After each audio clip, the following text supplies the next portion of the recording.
Fala, galera! Tudo bem com vocês? Bom dia, boa tarde, boa noite, a depender da hora que você está assistindo esse vídeo. Tema da aula de hoje, termometria. Encerramos, então, o módulo de mecânica e agora a gente entra no módulo de termodinâmica. Aquele módulo que geralmente a gente estuda ali no segundo ano do ensino médio, né?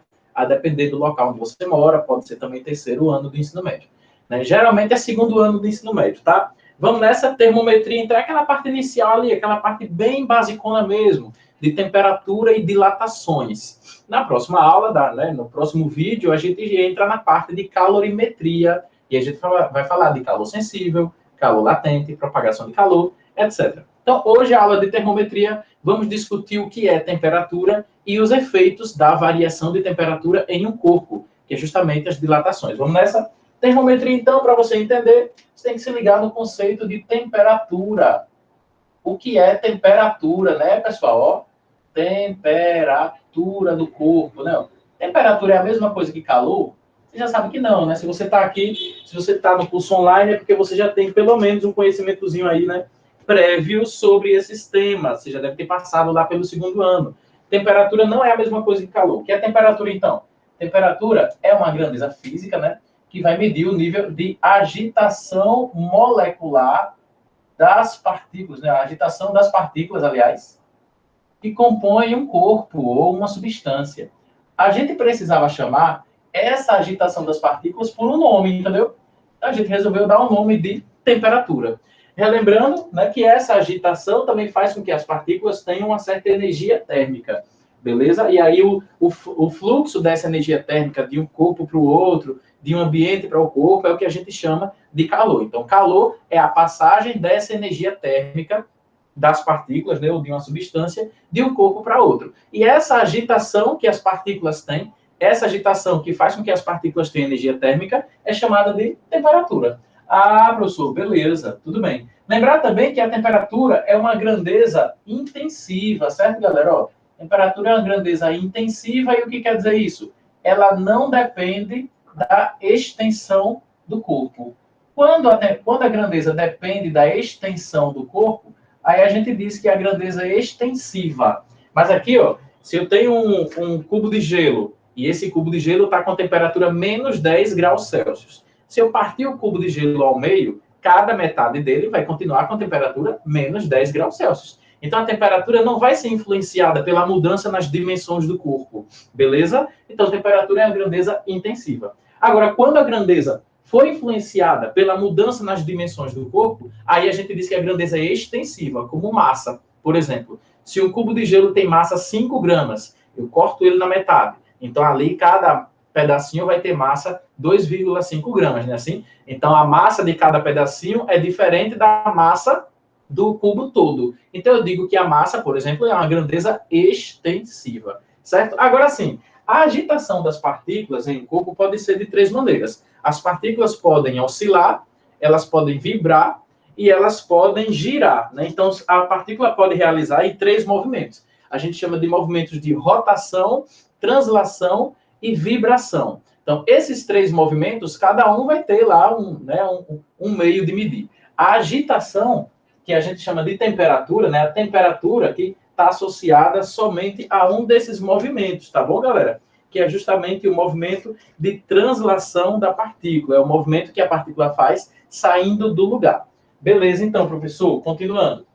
Eu tenho translação, que é quando a partícula fica saindo do lugar, né? Eu tenho a rotação, que é quando a partícula gira em torno de si mesma, e eu tenho a vibração, que é tipo a partícula inchando e secando, inchando e secando. Então, eu tenho uma vibração de partícula, como se fosse uma contração e a dilatação, né, professor? Agora a temperatura está associada a qual movimento dessas partículas? Ao movimento de translação, aquele movimento que ela fica saindo do lugar, colidindo com outras partículas, e assim por diante. Tá, professor, como é que eu posso medir temperatura? A gente pode medir temperatura com um termômetro, né? E aí, eu estou usando aqui o termômetro clínico, que ele ainda aparece muito nas questões, apesar de a gente ter dificuldade, né, de encontrar o termômetro clínico nas lojas, né, farmácias, hoje em dia, a gente só encontra, não o termômetro clínico de mercúrio, né, a gente encontra mais o termômetro digital, né, mas ele ainda vem muito nas questões, ó, ele ainda aparece muito nas nossas questões. Então, o termômetro clínico de mercúrio, ele vem assim, ó, ele tem um filetezinho de mercúrio dentro dele, Vamos botar aqui, ó. Isso que está aqui dentro do termômetro é um filete de mercúrio, filete de mercúrio, ó. E esse mercúrio é uma substância termométrica. Como assim, professor? A gente pode usar o mercúrio, a gente pode usar o volume do mercúrio para medir a temperatura de um determinado objeto. Então, filete de mercúrio. Na pontinha você tem o bulbo, a pontinha do mercúrio, do termômetro. A gente chama de bulbo, e esse bulbo tem que ser metálico, né? Todo mundo já percebeu que a pontinha do termômetro é de metal. Esse bulbo metálico é bom porque ele é um bom condutor de calor. Então, quando eu encosto o bulbo metálico na minha pele, né? Aí o calor começa a fluir do meu corpo para o termômetro e começa a chegar lá no filete de mercúrio que tem dentro do termômetro. Aí esse filete de mercúrio começa a ser aquecido e começa a dilatar. Por isso que a gente usa mercúrio, porque o mercúrio, assim como outras substâncias, é uma substância termométrica. Agora, o mercúrio é uma substância que sofre dilatações consideráveis, dilatações que dão para a gente perceber, que dá para a gente estudar, nesse intervalo de temperaturas que o nosso corpo apresenta, entre 35 e 40 graus, né? Entre 35 e 40 graus, a melhor substância termométrica, a melhor substância que sofre aí, variação de volume considerável, que possa ser usada para medir a temperatura em um termômetro, é justamente o mercúrio. Então, o que é que o termômetro faz? O termômetro, na verdade, ele vai medir a temperatura do seu corpo, comparando essa temperatura com o tamanho, com o comprimento, né, dessa coluna de mercúrio. Perceberam?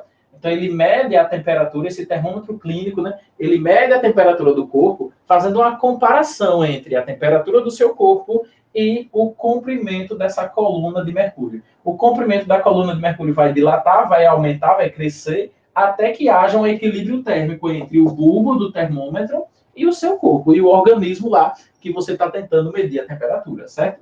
Por isso que ele só vem com medições, olha, de 35 graus Celsius, né? Até mais ou menos 42, 41 graus Celsius, né? Porque se eu quero medir a temperatura de pessoas, né? Se eu quero medir a temperatura de alguém com esse termômetro, eu não preciso ter um intervalo diferente desses. Afinal de contas, ninguém vivo tem temperatura maior que 42 ou temperatura menor que 35. Beleza? É assim que funciona, então, o termômetro. Eu preciso sempre esperar um pouco, né? Eu preciso colocar o termômetro em contato com o meu corpo, em contato com a minha pele, de preferência isolado do ambiente externo, por isso que geralmente a gente usa na axila, né? Então eu preciso sempre esperar um pouco para fazer a medição, para fazer a leitura do termômetro. Por quê? Porque esse tempo é necessário para que esse filete de mercúrio dilate, para que o calor chegue ao filete do mercúrio e para que o bulbo metálico do termômetro entre em equilíbrio térmico com o seu corpo. Então isso leva um tempo, alguns minutinhos, né? 2 minutos, 3 minutos. Beleza? Agora, vocês viram que eu falei que a unidade do termômetro aqui, que do meu desenho é grau Celsius, né? A escala de temperatura utilizada aí foi a grau Celsius, né? Existem outras escalas, vamos falar delas, ó. Então, escalas termométricas. Quais são as mais importantes? Existem várias, galera. Vamos botar aqui as mais importantes, ó. Escalas termométricas. Escalas com as quais eu posso medir a temperatura, né? Escalas termométricas. Pronto. A gente tem a Celsius, que é uma das mais conhecidas, né? Escala Celsius, que é a que a gente adota aqui no Brasil. Vamos lá, eu desenho aqui para vocês, escala Celsius, graus Celsius, que tem pontos fixos 0 e 100. Professor, o que são esses pontos fixos? São os pontos de fusão do gelo e ebulição da água a nível do mar. A nível do mar, o gelo derrete a 0 graus Celsius e a água evapora a 100 graus Celsius. A gente conhece também a escala Fahrenheit, né? Que a gente representa com grau F, escala Fahrenheit, que tem como pontos fixos 32 graus Fahrenheit e 212 graus Fahrenheit. E a gente também conhece a escala Kelvin, que é uma escala absoluta, é a escala utilizada para fins científicos, né? Ah, professor, por isso que Kelvin é a unidade do Sistema Internacional para a temperatura. Isso, exatamente. Raramente você vai ver algum termômetro que mede temperatura em Kelvin. Geralmente ou é Celsius ou é Fahrenheit. O Kelvin é uma escala para fins absolutos, né? Para fins de pesquisa. Agora, veja, a notação grau Kelvin também é errada, certo? Quando você está falando de uma temperatura em Kelvin, você não precisa usar a notação grau Kelvin. Show? Os pontos fixos da escala Kelvin são 273 e 373 kelvins. Então, o gelo derrete a 273 kelvins e a água vai evaporar a 373 kelvins, beleza? Fazendo uma comparação aí entre esses pontos fixos, a gente chega na fórmula, né, na relação entre as escalas termométricas. Né? Como é que a gente faz a relação? Faz assim, ó. Pega o do meio menos o de baixo. O do meio menos o de baixo seria C menos 0 e divido pelo número que está lá em cima menos o de baixo. Eu faço isso em todas as escalas. Ó. Divido por 100 menos 0. Né? Todo mundo lembra como é que faz isso, né? Ó. 100 menos 0. Isso é muito útil também quando a questão trata de escalas arbitrárias. Professor, o que é uma escala arbitrária? É uma escala que a questão inventa lá na hora, né? Para você trabalhar com ela, para você comparar aquela escala desconhecida com uma dessas escalas conhecidas. A mesma coisa eu faço aqui em Fahrenheit, ó. F menos 32 dividido por 212 menos 32. Vamos lá, ó. F menos 32 dividido por 212 menos 32. A mesmíssima coisa eu faço lá na Kelvin, né? Ó, lá na escala Kelvin. K menos 273 dividido por 373 menos 273. Ó. K menos 273 dividido por 373 menos 273. Fazendo as continhas e as simplificações, a gente chega naquela relação que a gente já conhece. Temperatura Celsius dividido por 5 é igual a temperatura em Fahrenheit menos 32 sobre 9, que é igual a temperatura Kelvin menos 273 dividido por 5. Perfeito? É uma relação já, né, amplamente conhecida e é ela que a gente usa quando a gente quer transformar os valores de temperatura ó, de uma unidade, de uma escala, né, para outra escala. Belezinha? Fechou? Então, acho que isso aqui todo mundo lembra, né? C sobre 5 é F menos 32 sobre 9, que é igual a K menos 273 dividido por 5. Agora, lembre também como é que se chega nessa relação, porque esse passo a passo pode ser útil quando a questão estiver tratando de uma escala desconhecida, certo? Lembre que sempre você vai fazer o do meio menos o de baixo, o número do meio. Quando não tiver número nenhum, você bota a letra da escala, né? Tipo Celsius, C. O do meio menos o de baixo, dividido pelo número de cima menos o de baixo. Foi o que a gente fez aqui, né? O C menos 0, dividido por C menos 0. A mesma coisa para as outras escalas. Número do meio, F, menos o de baixo, 32, dividido pelo número de cima, 212, menos o de baixo, 32. E a mesma coisa para a escala Kelvin. Show? Beleza? Agora, pessoal, tem uma coisa também importante que a gente não pode esquecer. A questão pode falar de amplitude térmica. O que é a amplitude térmica? É a variação de temperatura que um local pode sofrer em um determinado tempo. Por exemplo, eu posso dizer que em uma determinada cidade, ao amanhecer, a temperatura era de 15 graus Celsius. E ao meio-dia, a temperatura já era 25 graus Celsius. Então, nesse período, do amanhecer até o meio-dia, houve uma amplitude térmica de 15 para 25 graus Celsius, ou seja, uma amplitude térmica de 10 graus Celsius. Aí a questão pode pedir para você transformar essa variação de temperatura em Celsius para Fahrenheit. Quando a questão falar de variação, ou quando a questão falar de amplitude térmica, você não pode usar essa fórmula aqui. Essa relação é válida para quando a gente quer transformar um valor específico de temperatura de uma escala em outra, não para variação. Para variação, a gente usa uma outra equação, uma equação até mais simples. Ó. Vou botar aqui para você. Então, se a questão falar de variação, se a questão citar a amplitude térmica de uma região, né, de um local ou de um corpo, aí você tem que usar essa relaçãozinha aqui. Ó. Vamos lá. Amplitude térmica. Ó. É até mais simples do que aquela. Ó. Amplitude térmica. Amplitude térmica. Tá, professor? Mostra aí como é que é. A amplitude térmica você vai transformar de uma escala em outra por essa relação. Ó. A variação... Então, o que é amplitude? Deixa eu anotar aqui, né? Amplitude térmica é quando a questão falar de variação de temperatura, né? Se a questão citar variação de temperatura, aí você não pode usar a fórmula geral ali, tá? Porque aquela ali é só para transformar um valor específico, não a variação, né? Ah, professor, entendi. Porque veja, olha, veja, vê se vocês me entendem. Ó. Uma coisa é eu dizer que 100 graus Celsius corresponde a 212 graus Fahrenheit, né? 100 graus Celsius, pessoal, é a mesma coisa que 212 graus Fahrenheit. E outra coisa é eu dizer que a variação de 100 graus Celsius é a mesma coisa que uma variação de 212. Veja que a variação não é 212, né? A temperatura exata, 100 graus Celsius, é igual à temperatura de 212 graus Fahrenheit. Mas uma variação de 100 graus Celsius corresponde a uma variação de 32 para 212, ou seja, uma variação de 180 graus Fahrenheit, percebeu? Então, 100 graus Celsius corresponde a 212 graus Fahrenheit. Mas uma variação de 0 até 100, de 100 para 200, de 200 para 300 graus Celsius, né? Uma variação de 100 graus Celsius não corresponde a uma variação de 212, porque Fahrenheit já começou em 32, percebe? Ah, professor, tranquilo. Então, é por isso que tem outra relação. Quando a questão falar de variação, você vai usar isso daqui, ó.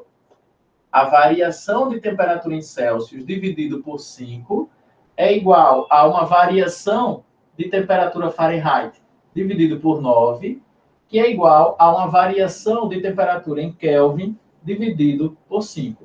Pronto. Chegamos aí, então, na equação da amplitude térmica. Quando a questão falar de variação de temperatura, galera, é essa relação aqui que vocês vão ter que utilizar.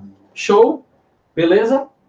Pausa para beber uma aguinha. Beba uma aguinha você aí também. Estão se hidratando, né? A nossa aula é assim, eu não edito nada, viu? Vocês veem até o professor bebendo água. Eu não edito nada. Vamos nessa? Agora a gente passa para os efeitos, né? Os efeitos da variação de temperatura do corpo. Quando a temperatura varia, o que é que pode acontecer com o corpo? Talvez o efeito mais estudado, o efeito mais importante para a gente, seja o efeito da dilatação.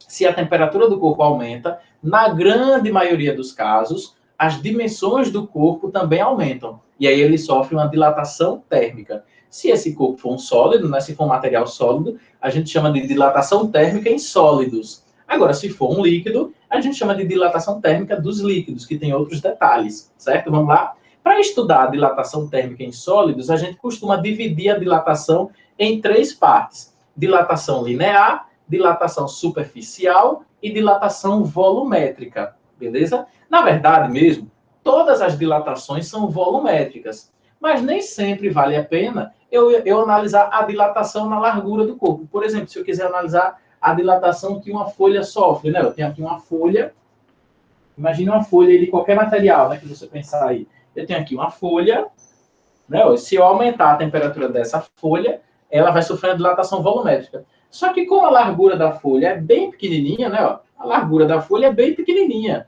Então, não faz sentido eu analisar a dilatação na largura. Só faz sentido eu analisar a dilatação em sua área. Aí, nesse caso, quando a gente fala de folha, de placas, de chapas, aí a gente estuda só a dilatação superficial, que é a dilatação que ocorre em placas. Se eu estiver analisando a dilatação que ocorre, por exemplo, em um bastãozinho, tipo uma caneta, não faz sentido eu analisar a dilatação volumétrica, porque a largurinha da caneta é muito pequenininha. Só faz sentido eu analisar a dilatação do comprimento, aí a dilatação vai ser linear. Agora, se eu estiver analisando a dilatação que acontece em um corpo, né, que tem as 3 dimensões bem definidas, ó, tipo esse paralelepípedo aqui, né? Se eu estiver analisando a dilatação que ocorre nele, né, aí faz sentido eu analisar a dilatação no seu comprimento, na sua largura e na sua altura. Aí faz sentido analisar a dilatação volumétrica, belezinha? Então vamos lá. Dilatações térmicas, né? Ó, essa parte de temperatura era só isso mesmo que eu queria falar. Vamos falar agora das dilatações. Professor, então, pelo que eu percebi, a dilatação térmica pode ser de 3 tipos: linear, superficial ou volumétrica. Isso. A linear é quando só altera o comprimento do corpo, né? Superficial é quando altera a área do corpo. E volumétrica é quando altera todo o volume do corpo. Então, vamos lá. Primeiro tipo de dilatação. Dilatação. Lembrando que no material tem também o resumo teórico, né? Dilatação linear. Certo, professor? Linear a gente vai representar por delta L. L de comprimento, aqui em física, né? Então, a dilatação linear vai ser o comprimento inicial do corpo, vezes o coeficiente de dilatação, vezes a variação de temperatura. Beleza? Aí, o delta L é igual ao comprimento inicial do corpo, vezes o coeficiente de dilatação, vezes uma variação de temperatura. Veja que a dilatação depende do comprimento inicial. Então, se o comprimento inicial for muito pequenininho, a dilatação também vai ser muito pequenininha. Por isso que na caneta não faz sentido eu analisar a dilatação na sua largura, na sua grossura. Porque como essa dimensão, a grossurinha, é muito pequenininha, a dilatação nessa dimensão, na largura, também vai ser desprezível. Não adianta, só faz sentido eu analisar a dilatação do comprimento, certo? Tá, professor, beleza, entendi. Vamos botar a legenda? Ó. O que é L0, né? L0 é o comprimento inicial. Vocês gostam de legenda, né? Comprimento inicial. O que é alfa? Alfa é o chamado coeficiente de dilatação linear, certo? Coeficiente de dilatação linear, que é específico do material. Cada material tem seu próprio coeficiente de dilatação. E delta θ é a famosíssima variação de temperatura. Claro, né? A dilatação vai depender da variação de temperatura que o corpo sofre. Faz sentido para vocês? Pronto. Legal, professor. Até aí tudo bem. Beleza. Variação de temperatura, né? Em graus Celsius, ou Fahrenheit, ou Kelvin. Aí vai depender. O segundo tipo de dilatação é a dilatação que ocorre na área, né? A dilatação que ocorre na área do sólido. A gente vai chamar essa dilatação na área de dilatação superficial. É o que ocorre em placas, como a folha que eu mostrei, né? Só faz sentido em uma folha ou em uma placa eu analisar a dilatação na área superficial dela. Não faz sentido eu analisar a dilatação no volume. Por quê, professor? Porque a grossurinha da folha é muito desprezível, né? Então, a dilatação que ocorre na grossura, quando eu aqueço a folha, é uma dilatação que a gente pode desconsiderar. Ah, tá, professor, faz sentido. Então, só vou analisar o quê? A dilatação na largura e a dilatação na altura, ou seja, a dilatação da área do corpo, certo? Tá, professor, entendi. Vamos nessa. A fórmula é parecida, só muda as letras. Ó. A dilatação na área, delta A, vai ser igual à área inicial vezes um coeficiente beta vezes a variação de temperatura. A legenda, pessoal, também é a mesma. Olha. A legenda também é a mesma, só vai mudar o beta. Em vez de ser coeficiente de dilatação linear, vai ser coeficiente de dilatação superficial. Como essa dilatação superficial ocorre em uma área, ocorre em duas dimensões, então eu posso dizer que existe uma correspondência entre o beta e o alfa. Um beta, galera, vai corresponder a 2 alfa. O coeficiente de dilatação superficial vai corresponder ao dobro do coeficiente de dilatação linear do corpo. Perfeito? Legal? Deu para lembrar aí? Vamos lá agora para a dilatação volumétrica, né? 3, terceiro tipo, dilatação volumétrica. A dilatação que ocorre realmente em todas as dimensões, né, do sólido aqui. Dilatação volumétrica. Então, agora, quando eu aqueço, eu percebo que as 3 dimensões variam, né, de tamanho. Então, eu tenho uma variação de volume, ΔV, certo? É o que acontece com esse paralelepípedo aqui, né? Então, aqui eu tenho as 3 dimensões bem definidas. Aquecendo esse paralelepípedo, o comprimento dele vai dilatar, a largura também, e a alturinha dele também. Show de bola? Então, vamos lá. Como é que a gente calcularia, né, essa dilatação?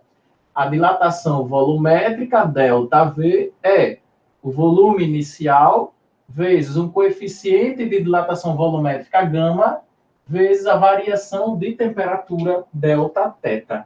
Show?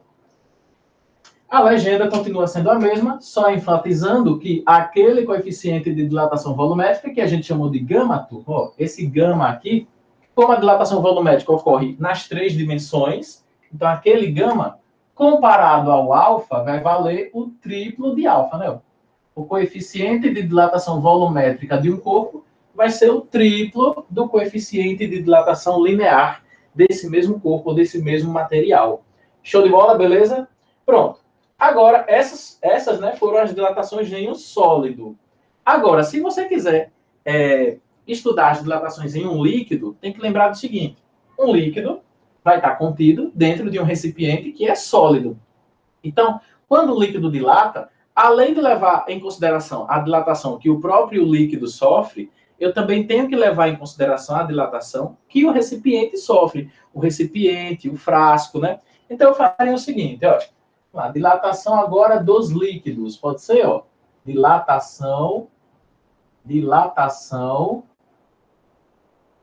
térmica, né? Dos líquidos, ó. Tá, professor, mostra aí como é que é, ó. Vê se vocês concordam comigo. Se eu tiver aqui um líquido dentro desse recipiente, ó, eu tenho um líquido, né, dentro desse recipiente. Vamos supor, galerinha, que o líquido preenche o recipiente completamente. Ó. O professor está cheio até a tampa. Até a tampa. Ó. Caracas, isso.